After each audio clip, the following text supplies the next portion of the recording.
My name is Ethan Carter, and back in 2021, I rented a small one-bedroom house on the outskirts of Boulder, Colorado. I'd just gone through a rough breakup, and I was looking for a place that felt quiet, somewhere to clear my head and focus on my work as a freelance graphic designer. The neighborhood seemed perfect. It wasn't fancy, but it had that mountain town charm. Rows of small, aging houses with pine trees lining the streets and that faint smell of wood smoke in the evenings. My place sat at the end of a short cul-de-sac with only 3 other houses nearby. The one directly to my left was empty. A for sale sign stood in the yard. But the house on the right, that's where things started to get strange. I first saw the man who lived there on my second day. He was older, maybe mid-50s, tall and thin, with gray hair that stuck up in awkward tufts. He wore thick glasses and always had this fixed, uncomfortable smile when he saw me. The first time I waved, he just stood there, watching me from his porch, cigarette in hand, until I awkwardly lowered my hand and went back inside. I told myself he was probably just one of those quiet types, maybe a bit socially awkward. No big deal. That night, around 11:30, I was lying in bed scrolling through my phone when I heard something that made me pause. A faint tapping sound coming from the wall near my window. At first, I thought it was tree branches brushing the siding, but when I turned off the light, I noticed a flicker of movement through the curtains. Someone was standing in their yard. The man from next door, just staring at my house.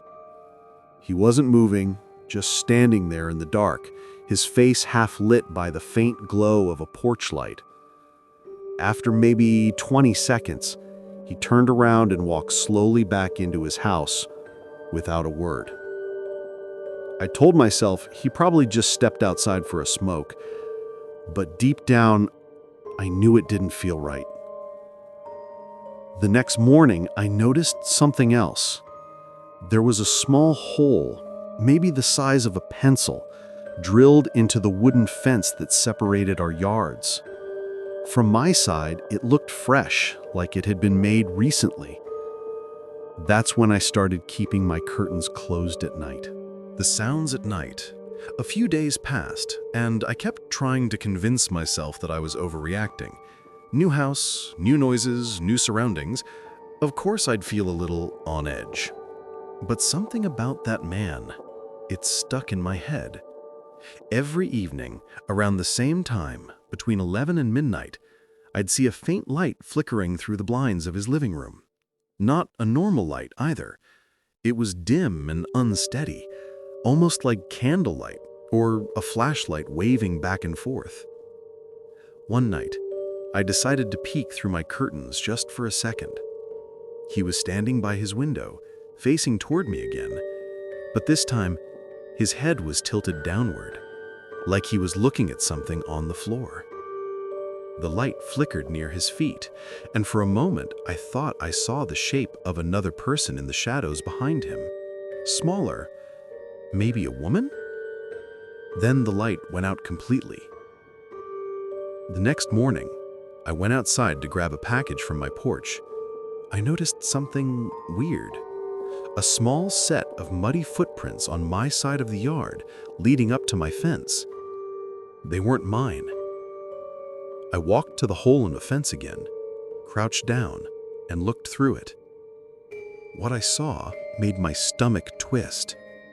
On the other side of the fence, right in front of the hole, someone had hung a single photograph, a Polaroid, pinned to the wood with a nail. It was a picture of me, taken from somewhere near my window. I froze. My mind went blank for a moment as I tried to understand what I was looking at. I could see my reflection in the glass of my own living room behind me, proof that whoever took it was standing outside my house. I didn't even touch the photo.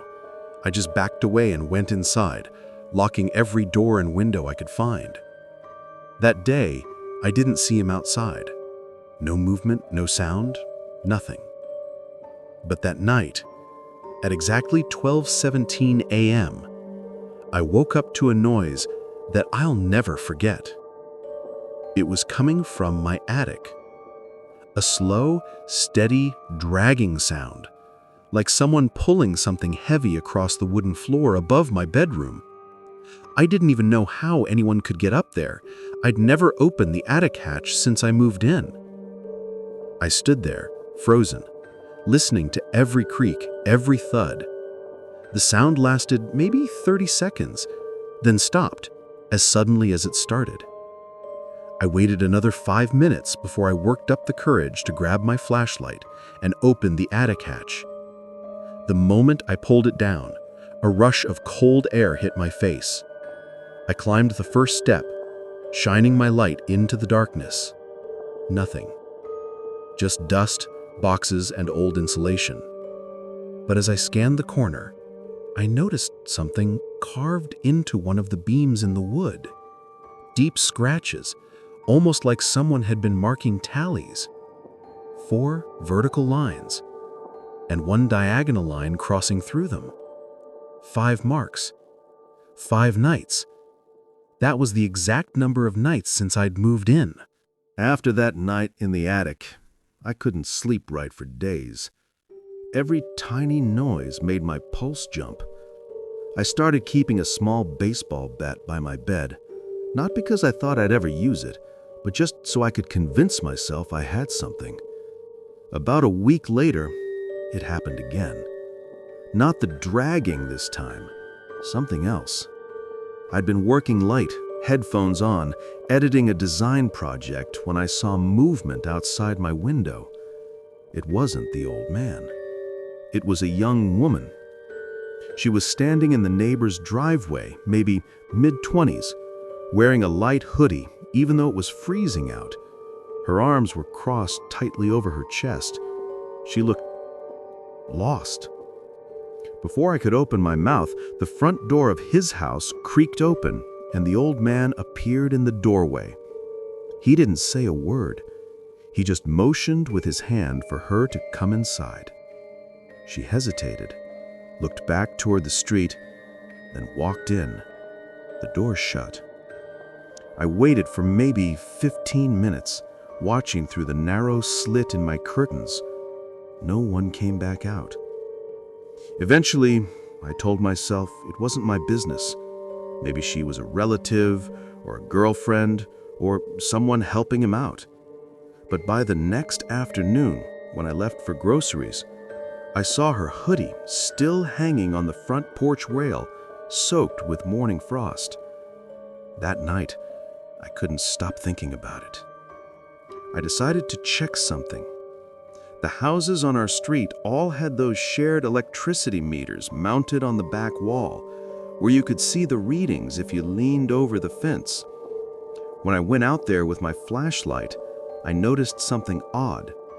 My meter spinning slowly, normal. His barely moving. The lights in his house had been flickering every night, yet his meter looked like it hadn't been used in days. Then, as I turned to head back inside, I heard it. A faint cry. It was muffled, like someone calling from inside a basement or behind thick walls. A woman's voice. 3 short words, almost swallowed by the wind. "Please, help me." I froze, my flashlight trembling in my hand.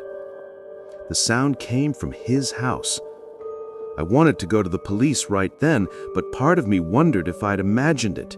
Exhaustion, paranoia, whatever.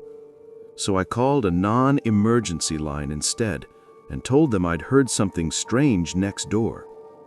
They sent a patrol car to check things out. When the officers arrived, I watched from my window as they knocked on his door. He opened it quickly, calm, friendly. I could tell even from a distance that he was putting on an act. After 5 minutes, they left. No arrest, no search, just polite smiles and handshakes. As their car pulled away, the old man turned and looked directly at my window. He smiled, Not a normal smile. It was wide, unnatural, almost like he was relieved that I'd been the one to call. Then he lifted his hand slowly and waved. After that night, I couldn't ignore it any longer. Something was wrong with my neighbor. Something deeply, horribly wrong. I spent the next few days carefully observing his house. I watched the lights flicker at odd hours. I noticed strange patterns. When he left the house, when he returned, and the occasional movement behind the blinds. And then, on a rainy Thursday evening, I saw something that broke whatever remaining calm I had left. He was dragging something across his backyard. I couldn't make out what it was at first, wrapped in a dark tarp. He moved with a slow, deliberate precision, as if he didn't want anyone to notice. I grabbed my jacket and flashlight and quietly went around the back alley, hoping to get a closer look without being seen. I peered through a crack in the fence. My stomach dropped. The tarp was covering a body, a young woman. Her hair was wet, plastered to her face. Her hoodie? I recognized it. It was the same one I'd seen hanging on his porch days earlier. I stumbled backward, my flashlight clattering to the ground. My heart raced, and I felt bile rise in my throat. I had to do something. I ran back inside and called 911. My hands were shaking so badly I could barely speak. By the time the police arrived, the man was gone, the tarp was gone, the yard was empty. The officers took my statement, checked the house, but found nothing. No body, no girl, no sign of recent activity. Just an empty house with flickering lights and an eerie silence. I wanted to leave Colorado immediately. I considered packing up and moving the next day, but I stayed one more night to try and figure it out. That night, I heard it again. The soft tapping, coming from the wall between our houses. Not through the floorboards this time, from the wall. I pressed my ear against it, and then I heard her voice. "Ethan, help me." It wasn't muffled this time. It was clear, right there, inside the wall. I stumbled back, my mind screaming that I had to get out, but before I could move, I heard him whisper through the wall. "You shouldn't have seen that." The floorboards creaked above me as if someone was walking silently. I grabbed my keys and ran into my car, tires squealing as I sped down the empty street. My headlights caught movement in the neighbor's yard, shadows stretching across the house like claws. I didn't look back. I drove all night. I didn't sleep for days after that night. I stayed in a motel outside of Boulder, changing rooms every night, trying to convince myself I was safe. But the worst part? I couldn't stop thinking about her, the girl. Who was she? Was she alive? Or had I already seen her dead? A week later, I decided to check the news online. Maybe someone had reported a missing person. I froze when I saw the headline. Local girl missing. 24-year-old Samantha Pierce, last seen near Pine Hill neighborhood. My stomach dropped. That was her, the girl I had seen walking into his house. I clicked the article and read every word. Then I noticed the photo, taken from a neighbor's camera, and my blood ran cold. The man next door was in the photo, standing in his yard, smiling, waving, exactly like he had to me. But there was something else I didn't notice at first, something behind him. It was me, or someone who looked exactly like me. I blinked, reread the caption. Neighbors report seeing Ethan Carter, a new resident, visiting the Pierce home frequently before her disappearance. My heart pounded. That wasn't possible. I hadn't been there. I was terrified to go anywhere near that house. And then I realized something that made my blood run ice cold. The man next door had been watching me for weeks. Not just observing, but recording, copying, even fabricating my life in some way I couldn't comprehend. Every sound, every movement, every fear I had, he knew. And the thing that shook me the most? I wasn't the only one. There were dozens of missing people over the past 10 years in that neighborhood, all last seen near his house. But no one ever suspected him. No one ever saw what I saw. That night, in my motel room, I heard it again. A soft tapping at the window. I didn't look. I couldn't. A whisper followed, crawling under the door, echoing in my chest. You belong next. I packed my things immediately, leaving behind my laptop, my clothes, everything I owned. I don't know how I got out of Colorado. I don't know if I ever will.